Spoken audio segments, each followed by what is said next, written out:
Who's going to win the housing market war, Donald Trump or Kamala Harris? I'm gonna lay out their plans, and by the end of this video, you'll know without a doubt how each candidate will impact the housing market.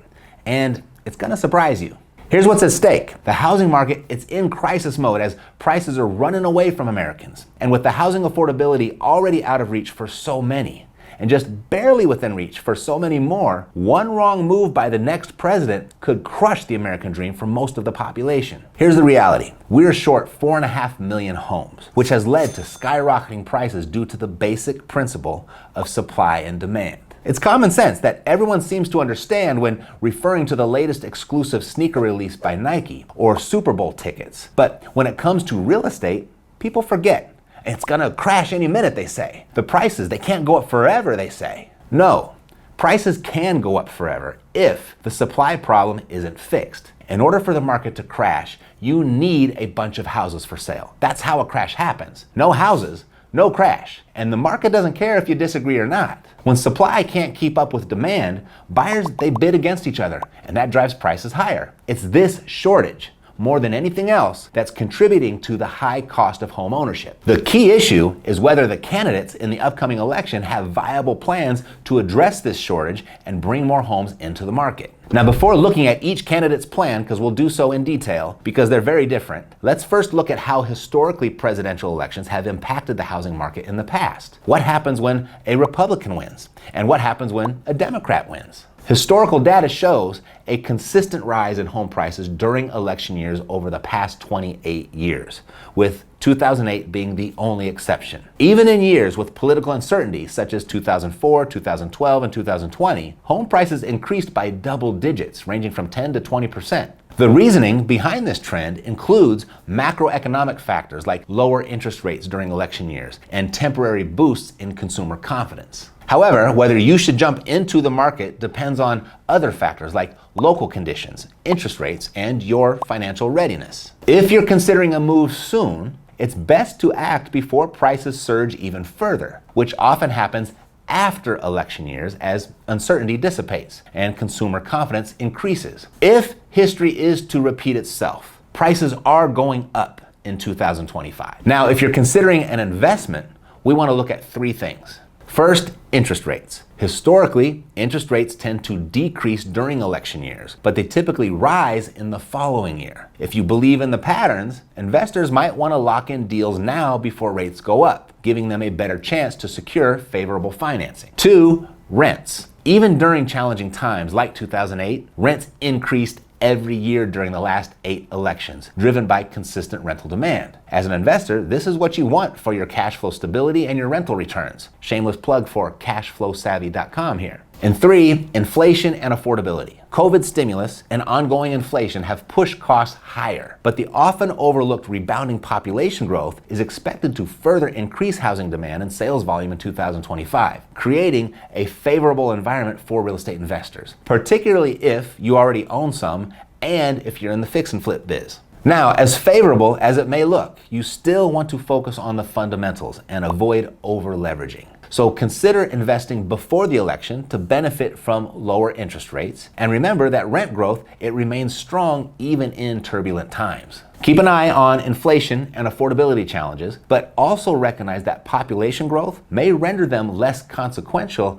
as it further boosts demand. So that's the pattern of the housing market during election years over the last 28 years. And whether a Democrat or Republican won the election, it didn't make a bit of difference. But things seem different this time. So now let's take a look at the candidates for this election and their plans. Kamala Harris says she'll build 3 million new homes. That sounds amazing, right? But is it that simple? I mean, you've got bureaucracy, labor, and land to consider. Plus, her $25,000 down payment assistance plan is likely to actually push prices even higher by increasing demand before first fixing the supply. But would Trump's plan be better? He's promising to cut regulations and open federal land for construction, which addresses the supply issue. But will his crackdown on immigration cause a labor shortage, driving costs up for builders and ultimately neutralizing his housing plan before it ever gets off the ground? Lots of questions.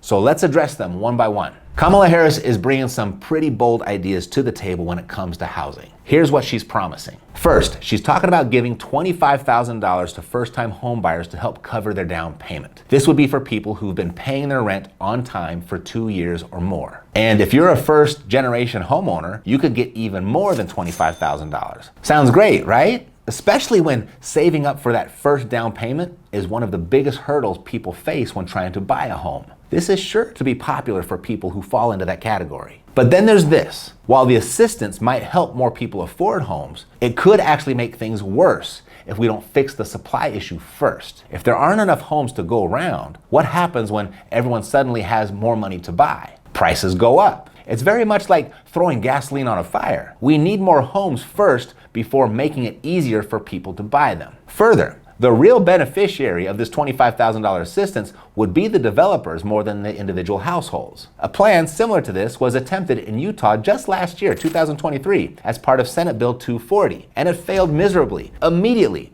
due to a lack of qualifying supply. It sounds great on paper, but the execution is where things fall apart. Now, Harris also has the ambitious goal to build 3 million new homes over 4 years. This part of the plan is definitely aimed at tackling the housing shortage, so this is good. I like this.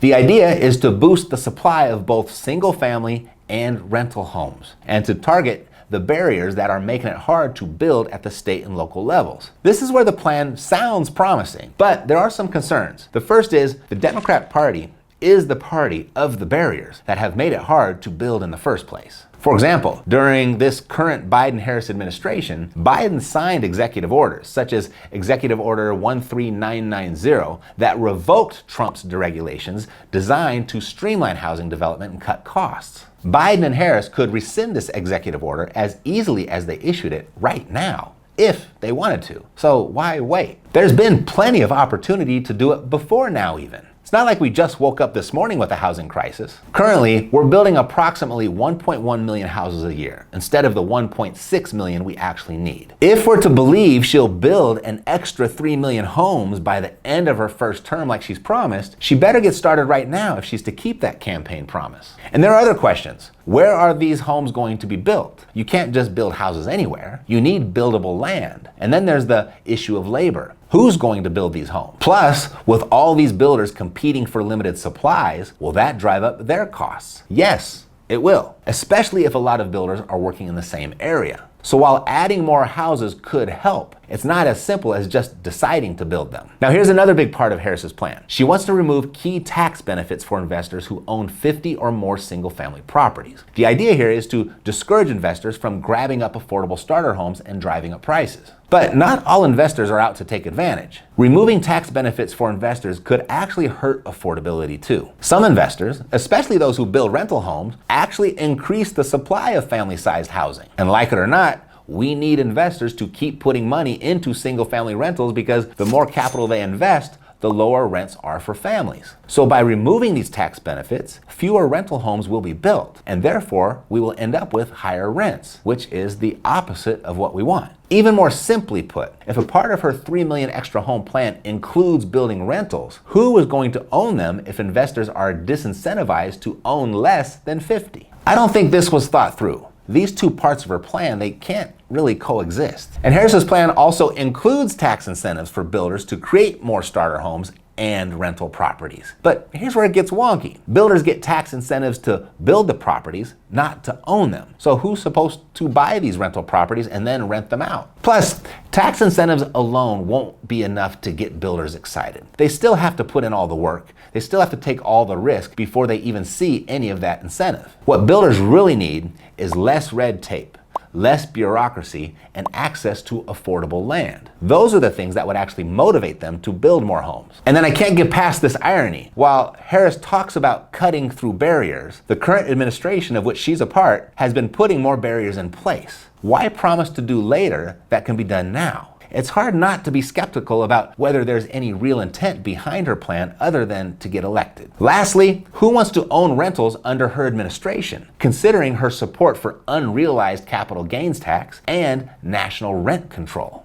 Her plan, it's not going to work if she incentivizes a behavior on the one hand and disincentivizes it on the other. Her entire position on housing and investing is filled with contradiction. Nonetheless, Harris has some ideas that could really shake up the housing market, but it all depends on how well they're implemented and if they're implemented at all. Either way though, the supply problem needs to be solved first, or we're assuredly looking at even higher prices and rents, which would hurt both buyers and renters alike, the opposite of her proposal's intentions. All right, let's dive into Trump's housing policies and what they might mean for real estate. So Trump's plan has a few big elements. First off, he wants to reduce illegal immigration and even ban mortgages for immigrants without legal status. It's not an idea that's based in racism or xenophobia, in case that's what you're thinking. No. The idea here is that fewer people competing for homes would bring prices down. That part, it's very logical and very true. However, the harsh reality is the U.S. construction labor shortage is a major contributor to rising home prices. A dwindling construction labor force has been an ongoing issue for a while, partly due to an aging workforce and the difficulty of attracting younger workers into the industry. Why be a plumber when you can be a social media influencer? And I'm not being facetious. A recent study conducted by Morning Consult revealed that a whopping 86% of young Americans aged 13 all the way to 38 aspire to become social media influencers. There's been a massive shift in career ambitions in this country, with many turning away from more traditional jobs in favor of the allure and perceived freedom of the influencer lifestyle. Fewer plumbers, fewer electricians, carpenters, masons, roofers means fewer homes built. And if we stay on that path, construction costs can only go up and home prices will follow. So depending on the magnitude of Trump's crackdown on illegal immigration, it could actually make things worse by reducing the construction labor force, worsening affordability. Whether you agree or not, it is a rational argument that's out there. Another part of Trump's proposal includes opening federal land for home construction,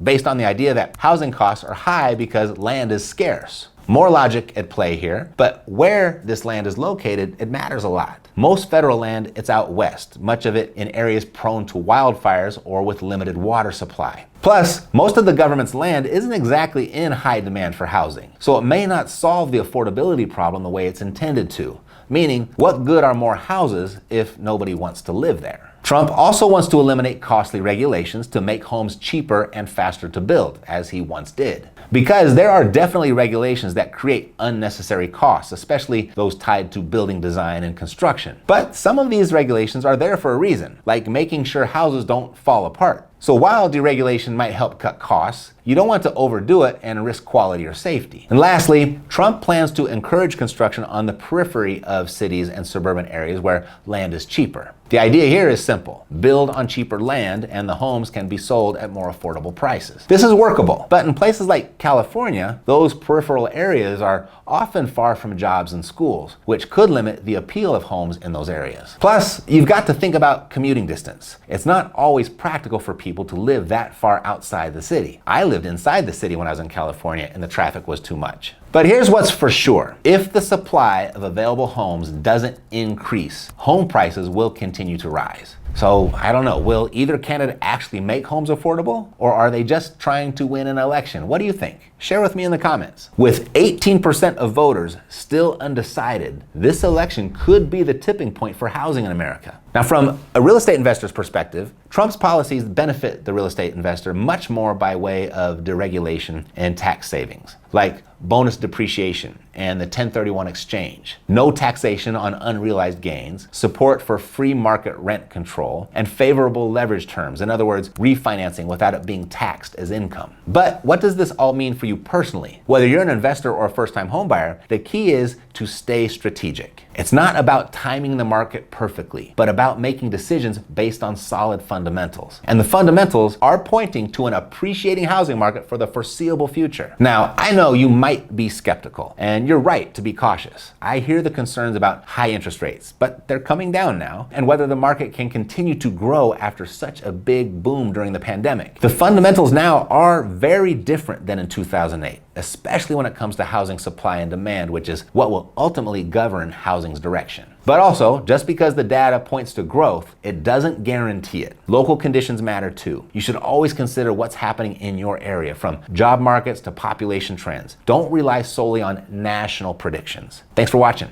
I'll see you next time. Take care.